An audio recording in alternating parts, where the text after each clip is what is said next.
experiences that I've had within my life, friends that have died and I've seen them, family members that have died and I've seen them, bumps and thumps at night.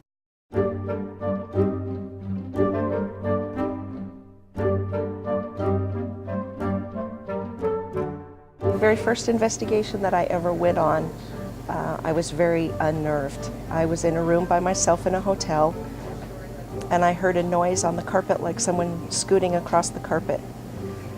I didn't hear anything else. I didn't hear any voices or anything, but I started feeling very uneasy, so I took my camera and started taking pictures so that the flash would go off and I could see that there was nobody else in the room. When you ask a question and you get a direct answer from a spirit or an entity, that's an EVP. After the investigation, when we were listening to the recordings, there was a little girl's voice that said, "My name's Amanda."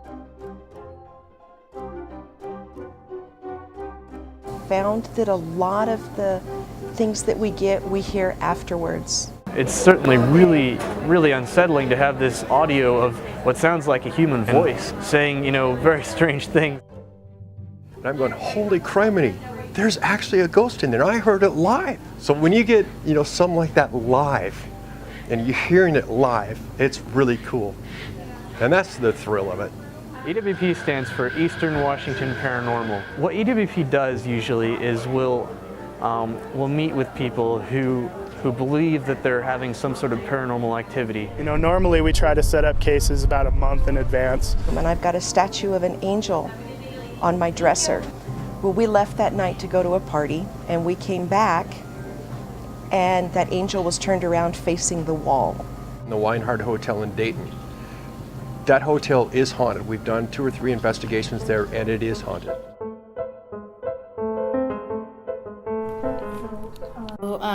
This is the Weinhardt Hotel, and this hotel was built in 1890, and we've had Eastern Washington Paranormal here a couple times. When I was first started working here, I was housekeeping, and I was making a bed, and it was weird because I was, how you put the sheet down, and there was a silhouette of a body under there, and I was standing there waiting for it to flatten out, and I had to physically push the sheet down and flatten it out. I've never actually been the one to have any personal experiences, and that's probably contributed to why over time I don't really think that there's anything to it. And so finally I said, is there anybody even here, or are we just making fools of ourselves sitting in the dark talking? And we heard a male voice say, "Yeah." Is there somebody here?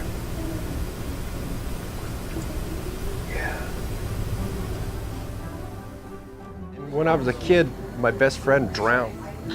And a few times in my life after that, he came back to me, and I actually saw him as he was just before he died. Our own house has activity. So that's what really got me into it, was to find out what's going on at my house, and that's when I contacted Eastern Washington Paranormal. I came from kind of a sort of a religious background, and I was kind of, growing up, I'd never really, believed in it as much as I could have. My parents were always, warning me against kind of the dangers of messing with demons and whatnot and that sort of thing, and you can get possessed. And I asked, did you know that what you're doing to this family is scaring them and making them very uneasy? And again, the voice said, yeah.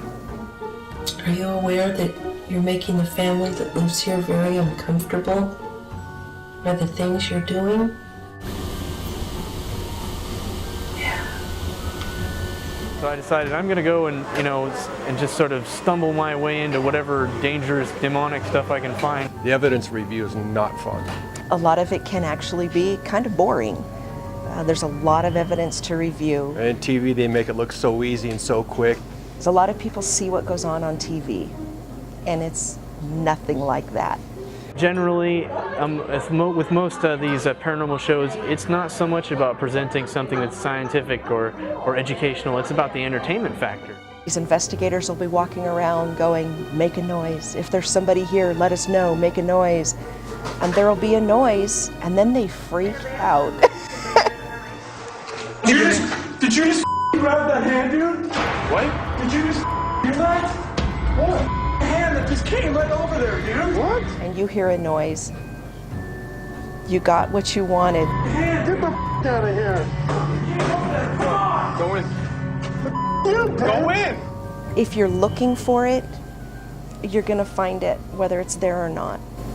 And so you have to be real careful and try to step back and look at it logically. Even if, nobody knows the explanation, that doesn't mean that there isn't an explanation. If you believe in the paranormal, then you're going to see the paranormal everywhere. One of the things I really like about this team is that we try to debunk first. We're not jumping to too many conclusions, and when we do catch a piece of evidence, we're just as skeptical as anybody else would be about it. We don't just automatically assume every little pop and click is something paranormal. Generally, I think the reason a lot of people investigate at night is just because it's more fun. When I was in that room making the bed, I was thinking, can ghosts see you? And I just was thinking all those things like, I wonder if they can really see you and everything. And when I made that bed and the silhouette of the body in the bed, the first thing I thought of was they can see you. Was that you, Chris?